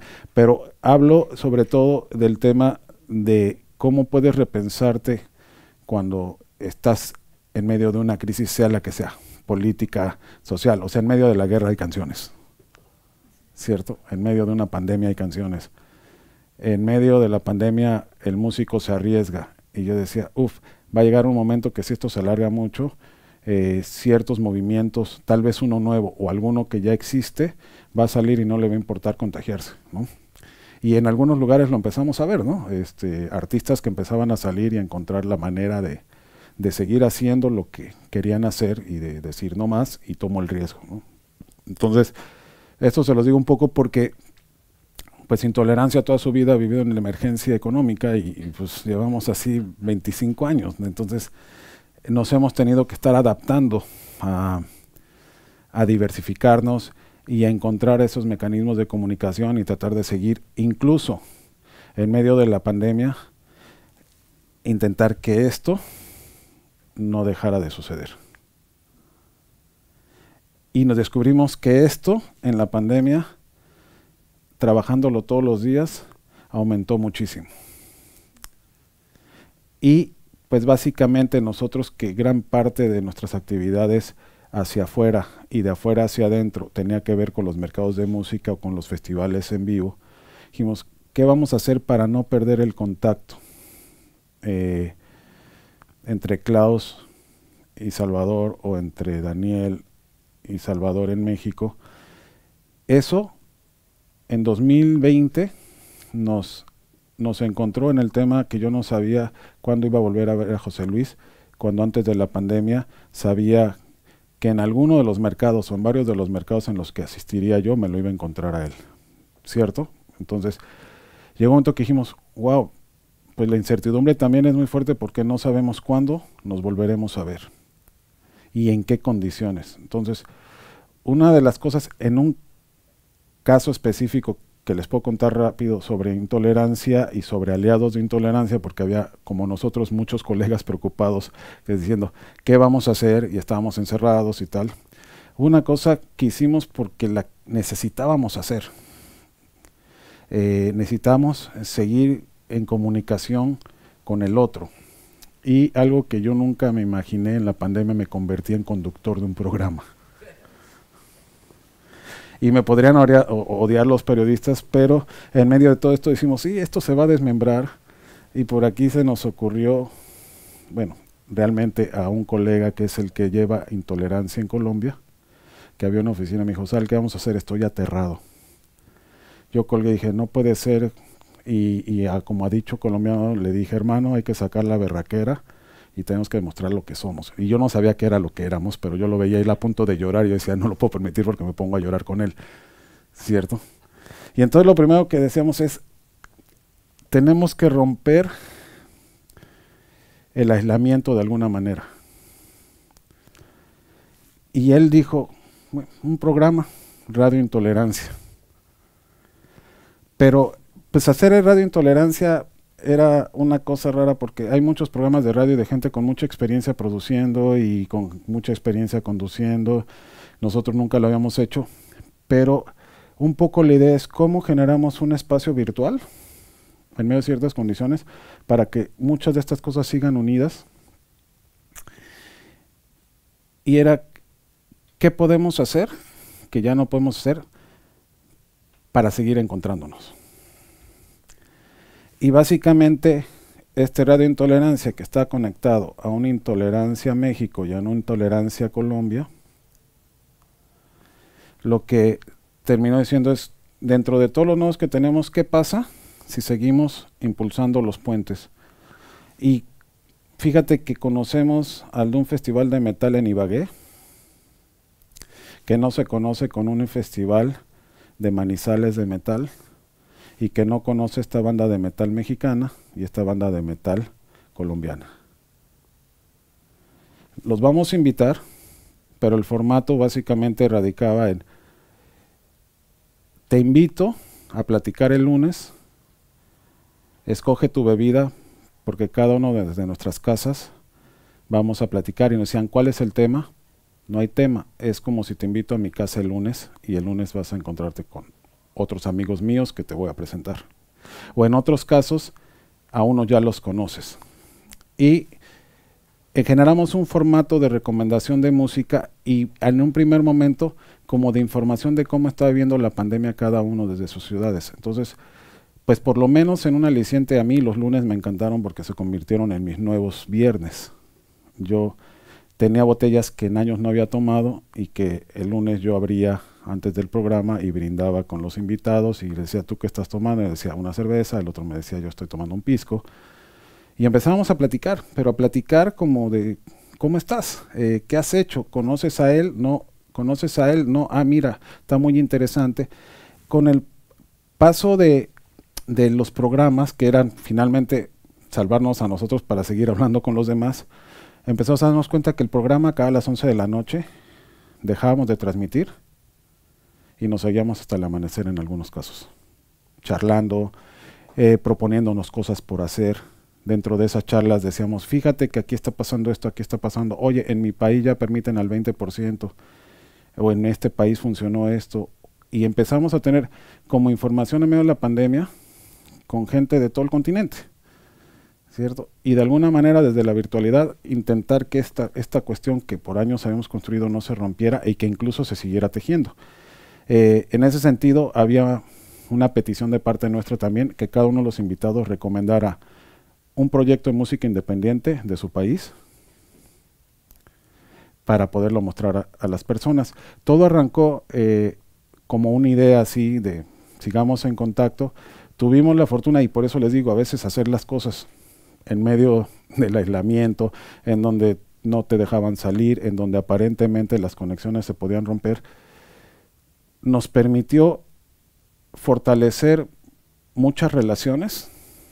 De repente hablar con el amigo de Brasil, que uno se olvida del otro a veces en las condiciones, decirles, el tipo estaba emocionado, terminé diciendo, muchas gracias, tenía 3 meses sin hablar con nadie, preocupado por esto, y durante 2 horas me olvidé que había una pandemia y pude platicar con gente y escuché 3 canciones nuevas que yo no conocía.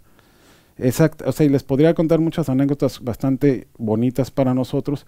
Arrancamos con el apoyo de una radio universitaria de Bogotá, que es el EMITIC, que básicamente transmite desde La Salle de Bogotá. Ellos, por relación con un productor, empezaron a hacer la transmisión cruzada en nuestros Facebook, ¿no?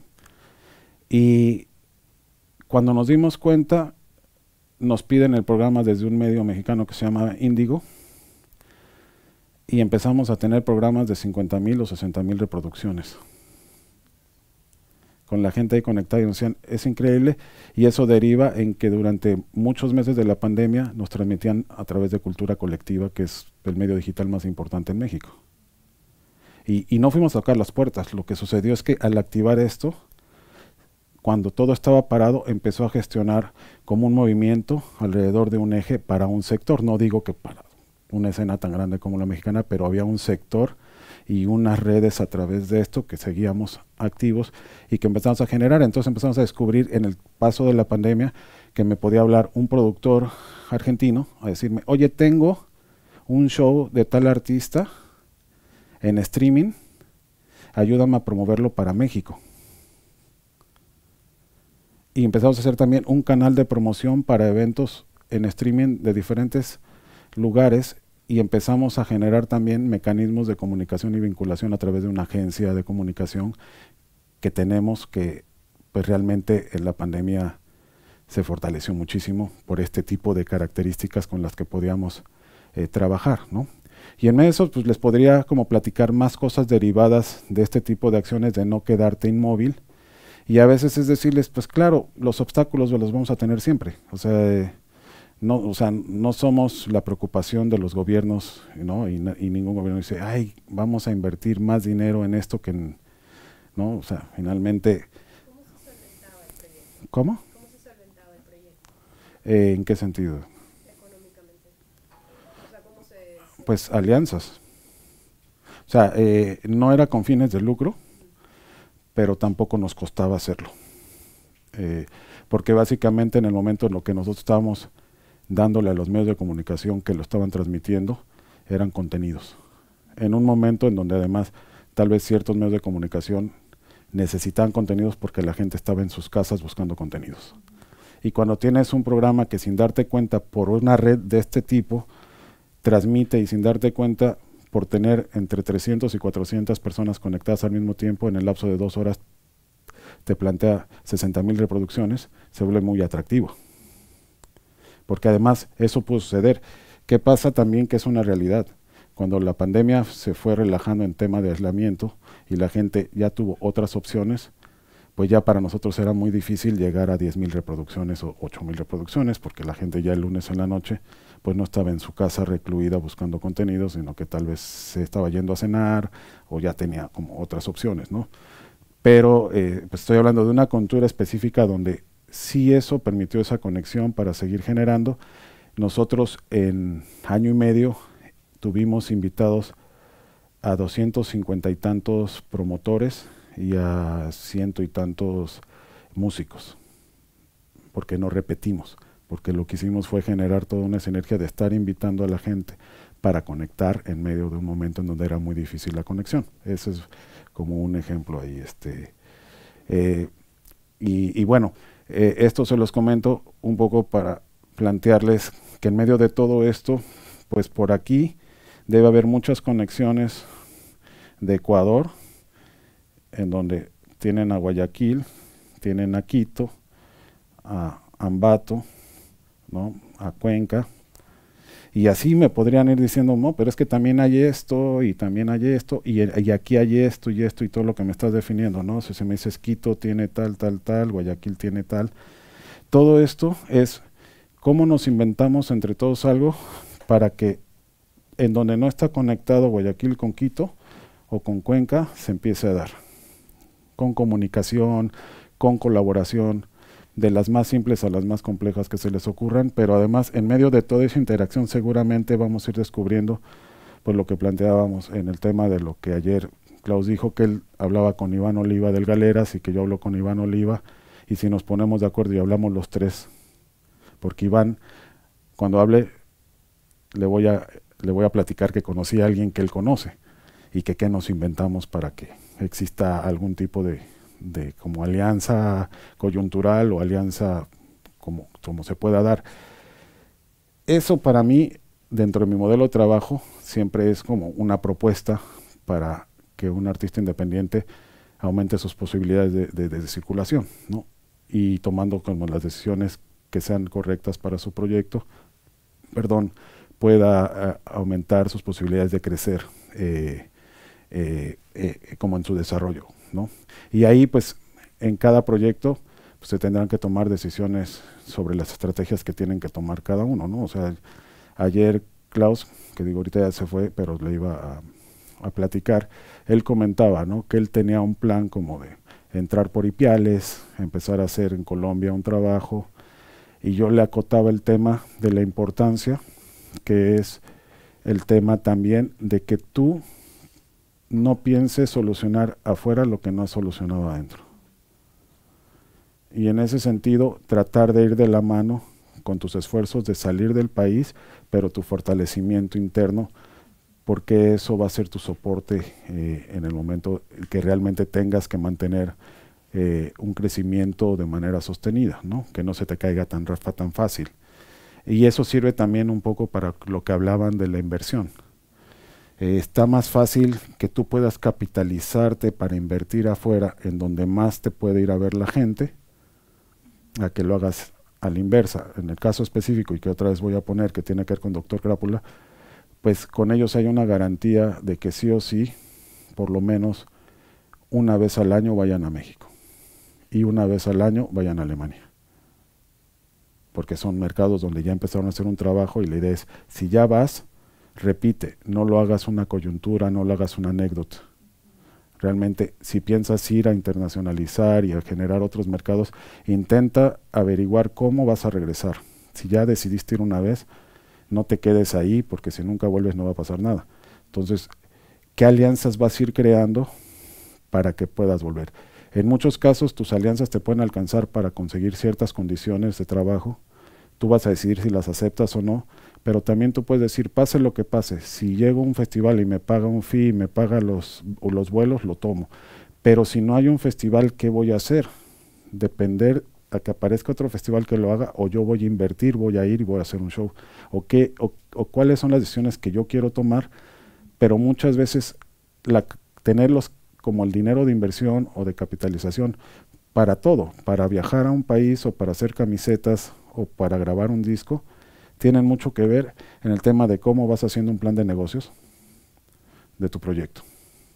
Si lo tienes o no lo tienes, cómo lo generas, puede ser desde la academia, en la carrera de Music Business, de una manera como muy meticulosa, yéndote como paso por paso, ¿no? Lo platicábamos en la mañana, misión, visión, hacer un análisis FODA o el método que se te ocurra para generar también una partida presupuestal sobre un tiempo o un proyecto específico, o puedes hacer como algo menos meticuloso, pero que de alguna manera tenga un plan de más o menos por lo menos decir, bueno, puedo tocar 40 veces o 20 veces o 10 veces, soy de Quito y puedo tocar 10 veces y puedo cobrar, por inventar algo, $500 por 10 son 5,000, bueno, voy a guardar $1,000 que no voy a tocar y tal vez en 2 semestres ya son $2,000 y eso me pone en la capacidad de poder invertir en algo que puede ser vuelos de avión o puede ser plan de prensa, no sé, ya depende de lo que cada uno busque,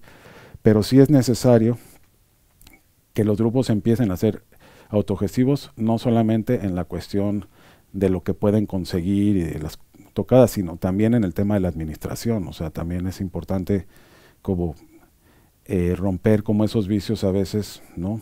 En donde produces 4 y te lo repartes y cada uno se lleva 1 y realmente eso no le solucionó la vida a nadie. Sin embargo, si esos 4 se quedan en un fondo y cada uno soluciona su vida como la ha solucionado toda la vida, tal vez en un semestre pues estás diciendo son 48 y si son 48 ¿para qué me sirven? Porque si no tal vez se van en Colombia en arepas, en México en tacos, o en una ida al cine o la compra de un par de clubs, ¿no? Entonces ese es un poco también el tema de cómo van a encarar ustedes el tema administrativo de sus propios proyectos. Todo esto, aunque parecería que no tiene que ver con los mercados de música, sí tiene que ver, porque mientras más fortalecido estás y más certidumbre le puedes dar a un comprador, puedes también generar mayor interés, porque tú lo comentabas, ¿no? Es que ya no pueden viajar 10. Y dices, no, pero puede ser que sí. Y como que siempre les digo, pónganse en el lugar del otro, ¿no? E intentemos voltear las situaciones, ¿no?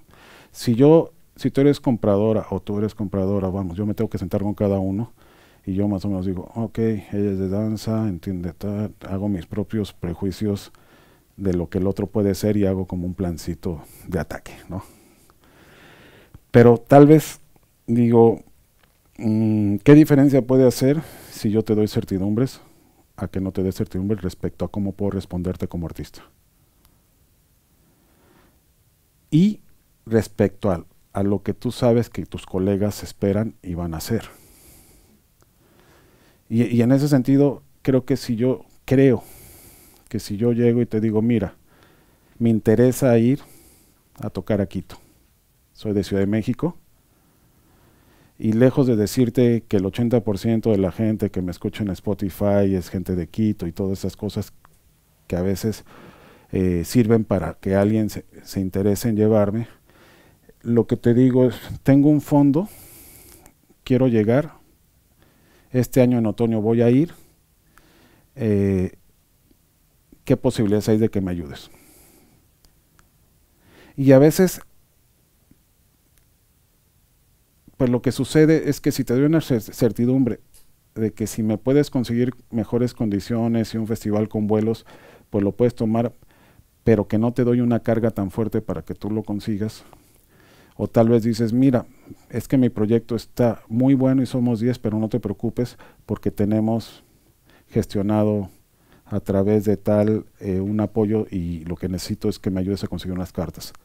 O sea, hay toda una serie de cosas, de certidumbres que pueden hacer. Por eso a veces hay ciudades o hay mercados de música que se activan rápido, porque, por ejemplo, tiene muchos años que Chile tiene un programa que le llaman el programa de ventanilla, con un número que no recuerdo nunca, pero siempre, si dices el programa de ventanilla chileno para circulación, pues los chilenos saben qué es, y básicamente es un programa que apoya con dinero para los viajes de los artistas chilenos cuando comprueban que tienen invitaciones serias y formales de festivales, ¿no? Entonces, pues en ese sentido, cuando uno piensa en eso y además ya has metido cartas y ya has demostrado también a ciertas entidades que tus invitaciones son reales, puedes empezar a decir, bueno, a veces hay artistas chilenos con los que nos pensamos, aunque sean bandas grandes, que no nos tenemos que preocupar por la cantidad de gente que vuela.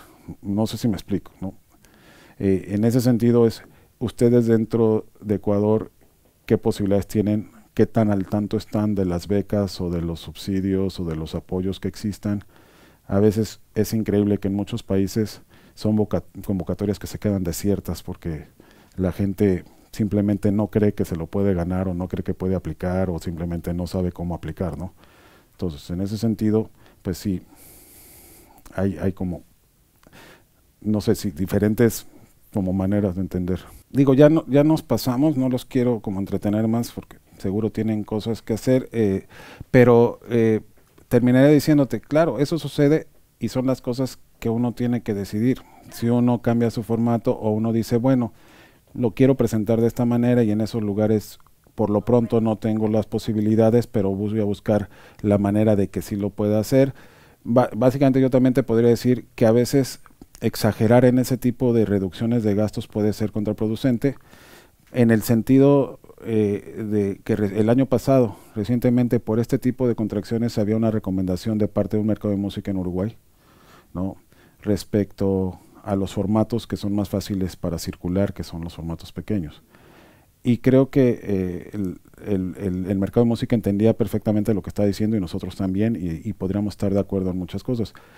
Pero también siento que cuando hay proyectos que el reducir el número de integrantes va en detrimento del concepto o de lo que quiere transmitir un proyecto de música, no es conveniente.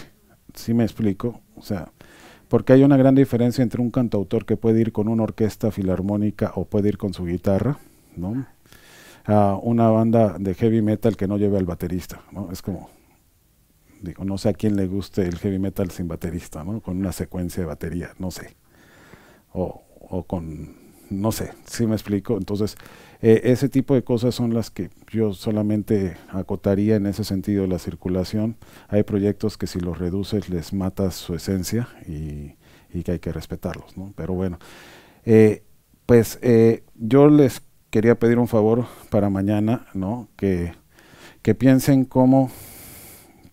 qué mecanismos se les pueden ocurrir para que en donde no haya hilos conectados de aquí para acá o de aquí para acá, los podamos mañana compartir, ¿no?, como para ir como cerrando y que nos vayamos como con tareitas para que de estos 3 días sí realmente yo me lleve una tarea por hacer para que esto no quede solo en estar hablando, sino para que realmente empiece a haber un puente real en donde no exista, ¿no?